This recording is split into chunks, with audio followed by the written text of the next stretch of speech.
Hello, YouTubers. Welcome to All Sex Talk, your channel of alternative sexuality.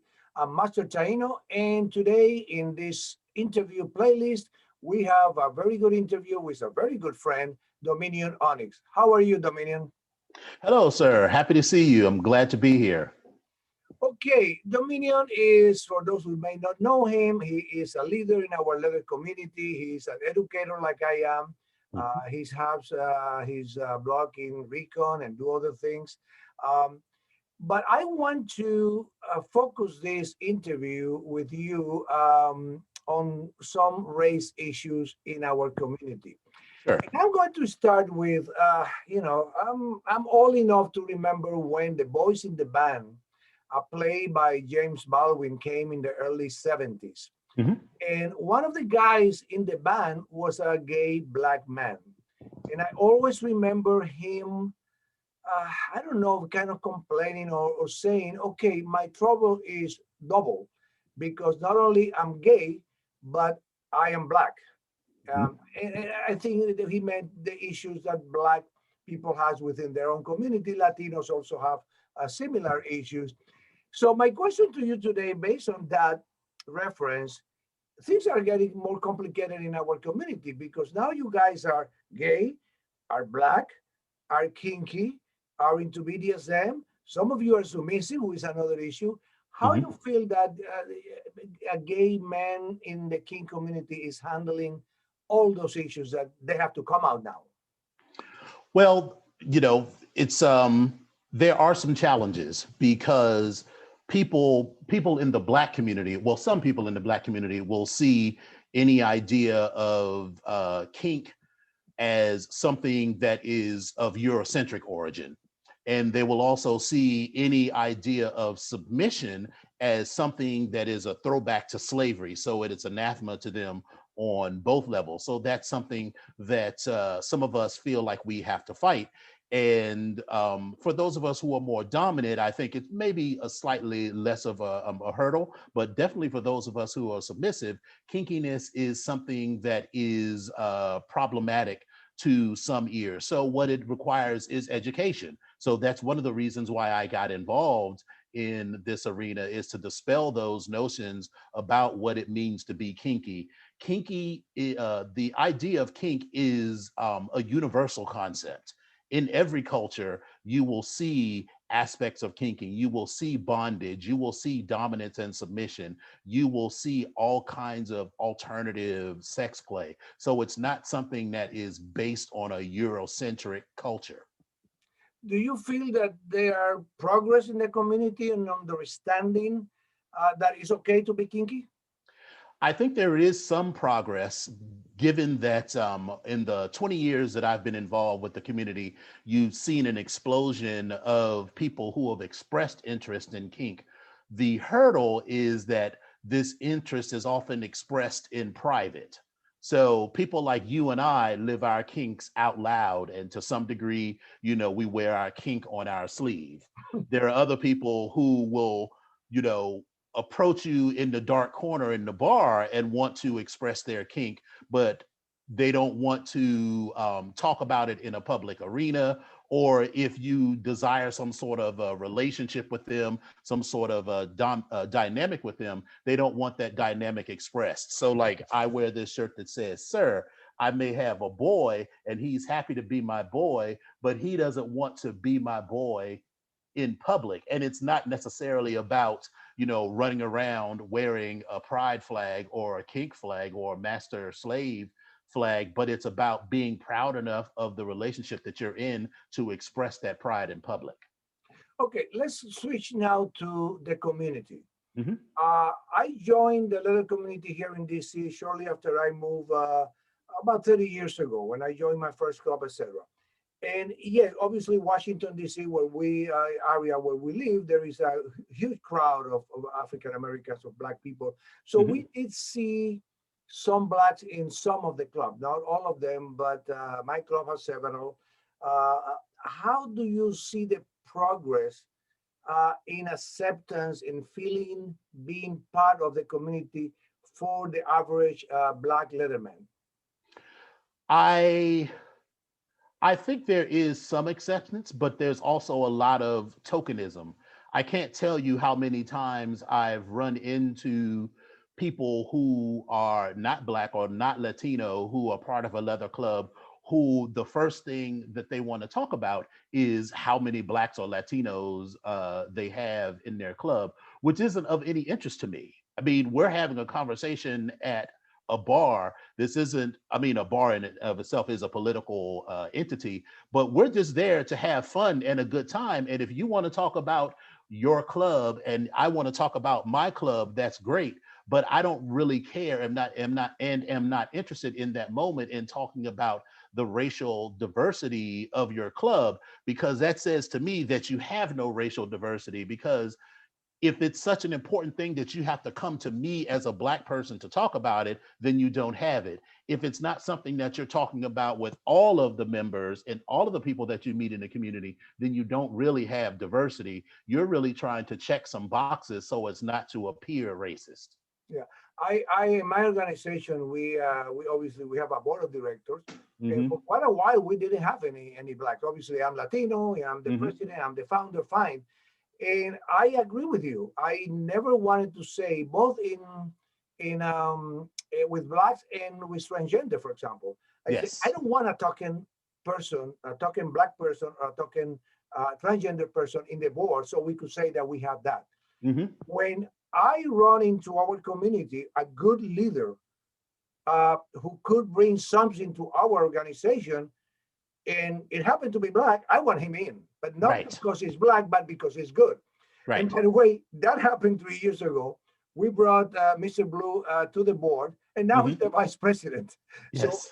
that exactly is what I mean. And in the transgender, we still don't have any.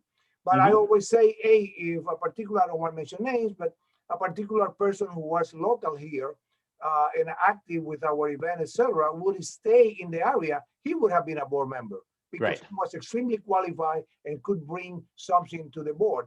But yeah, I refuse to the token. I understand that perfectly. Now, That's I'm sorry, go ahead, sir. yeah, go ahead. No, I was going to say I 100% agree with that. For me, it's providing a safe space for people who support your mission. And if someone was interested in that, what I would say is, you have to recognize that someone is different from you. So, for instance, one of the things that we're dealing with in ONYX is continuing to increase our outreach to non-Black members of the people of color community and to transgender people. So it's not about saying, oh, we have X number of transgender people. We say, are you kinky? What are your kinks? What kind of challenges have you had as a transgender person? Fill in the blank. And then when we make those not accommodations, but when we can prove to that person that we are that kind of club that stands by those words of inclusiveness, then they will join. You don't have to say we have transgender people in the organization. It'll become clear that the organization is welcoming of transgender people by the words that are used, by the policies that are expressed, by the actions that are taken. For instance, 2 years ago, we marched, and we were the only leather club to march as a group in the transgender march that we had a couple of years ago. And we actually garnered some members from that, not because we said that we're in support of trans lives, but that because we showed that we were in support of it. So, and now we're going to talk about Onyx, and I have several things that I wanted to talk. I remember when I met you, one of the first things, you were the president of Onyx at the time, and one of the things that I like about you, you will have a bar night at the Eagle, Hmm. and you will bring your toys to educate particularly new people, Hmm. and you will see a young black man coming in that you should realize was lost, it was the first time or whatever, and you will reach out to him Hmm. and bring in and allow him explain what the club was, explain what kinky was, checking what he was. And I always admired that from you. So how Onyx has filled that void that may have been in among blacks to find, I guess, as a more safe place to be and to be part of. Well, it starts with our founders, and it starts with my first experience with Onyx. I met the men of Onyx at MAL, which is Mid-Atlantic Leather, which happens every January here in DC. Well, not this year, but every other year except this year. And they welcomed me with open arms, and it wasn't a "oh, you're attractive" sort of thing, so I'm going to pay attention to you. It was, you are a person that is here in our space, so we're going to welcome you and embrace you. So that's the approach that I take to anyone, and particularly someone who comes into the bar and looks like they aren't there with a bunch of friends. Now, if they're there with friends and sort of handle their business, but if they look like they're sort of alone and whatever, then I'll go and I'll say hello, because I was that guy once who didn't have anyone to come to them and to say hello and to educate them. There's clearly some reason that they came to the Eagle. There's plenty of there used to be plenty of gay bars in DC that you could go to. So if you show up at the Eagle, there's something going on in the back of your mind, in the subconscious, that you want to participate in. And I want to give you the warmest welcome possible and allow you the space to be who you want to be at the pace that you want to become that person. Yeah, I can relate because for years I did the same thing. I Hmm. would look for the guy in a corner of the Eagle, scared to death, and I Hmm. will approach and make him feel welcome and try to figure out why he was there. Right. Um, if I would do an analysis of the state of leather clubs in our city or elsewhere, I have to come to the conclusion that Onyx, who has many chapters around the country, Hmm. is one of the best who are doing right now, getting new members every year, all the time. And why is that is happening? What Onyx is doing right that you feel you are attracting a lot of new members? And now you say you are opening also to others who are not necessarily black. Yes. Well, our club is open to anyone who is a person of color. So that is Black/African American, Latino, Latinx, Asian, Pacific Islanders, First Nations peoples. And it's also open to anyone who identifies as a man of color. So that includes cisgender men, that includes transgender men. And what we do is practice the same of openness that I just talked about. When we have bar nights, we are explicit in making sure that people feel welcome, that people feel that they can approach us. There's also something that separates us from other leather clubs, because we don't call ourselves a club, we call ourselves a fraternity. That means our bond is based on the brotherhood. It's based on the intimacy of that brotherhood. There is an intimacy that develops when I can tell you about the most intimate details of my sexual experiences and have you validate that experience. So if I can tell you that I like fisting or spanking or whatever and have you support that, then I can feel supported by my brothers when my father dies or when I have cancer. And people see that and they want to be part of that magic. And then also, frankly, because we have a policy of education as a nationwide organization, we attract those who do well in competitions, let's just say. And so there are, frankly, some people who want to be part of that shine. They want to be part of the organization that has two IML members and one IMBB as a part of their brotherhood. They want to be a part of the club that has 4 Mr. DC Eagles, 5 Mr. So and so. They want to be a part of that organization. So there is a little bit of popularity to it, but I like to think that it's mostly the education component and the obvious brotherhood and affection that we show to one another when we're out in public.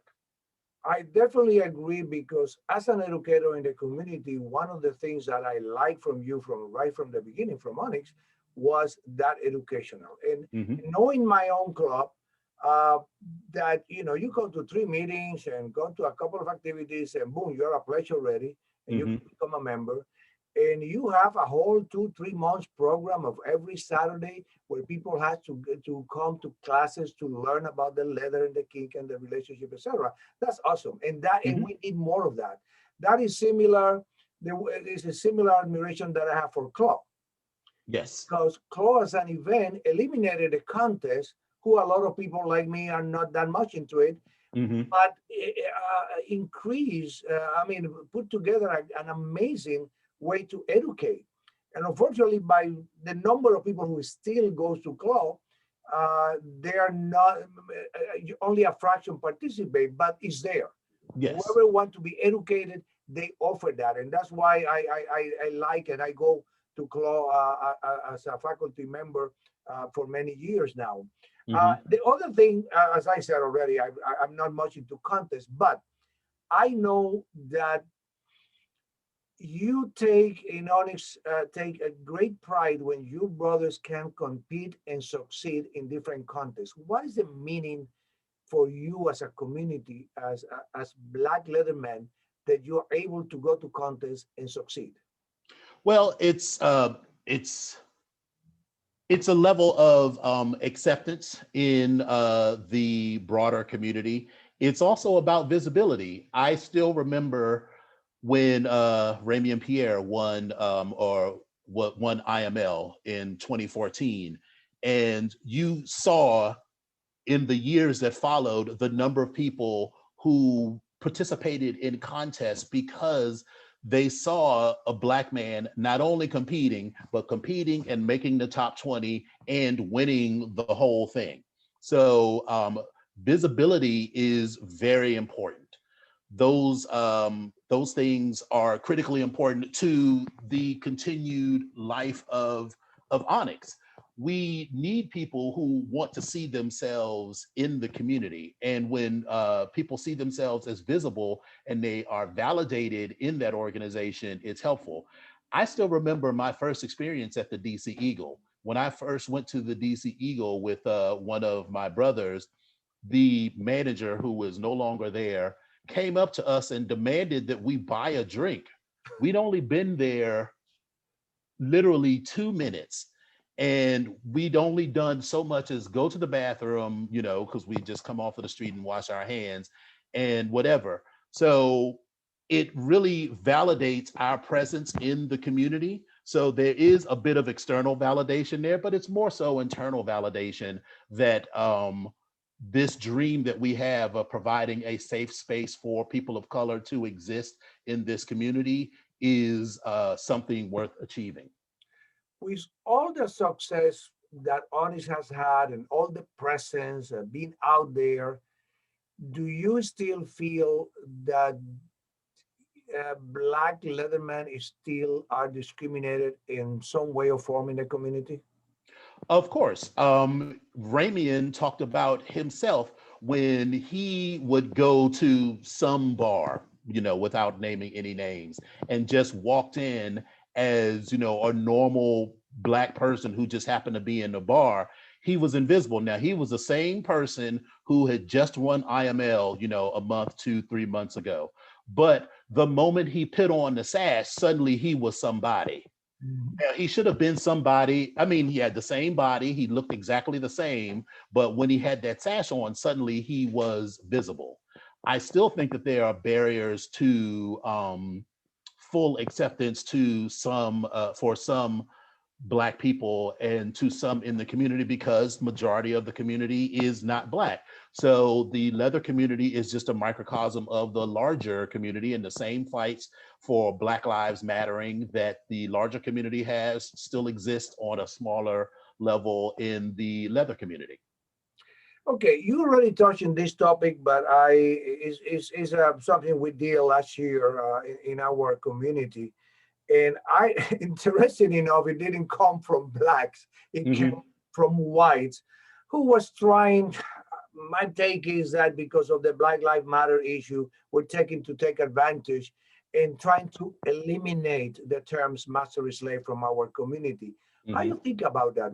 How you as an African American, as a Black person, uh, uh, see the terms that we use in our dynamic, who obviously doesn't have anything to do with the chattel slavery. But what do you take on that?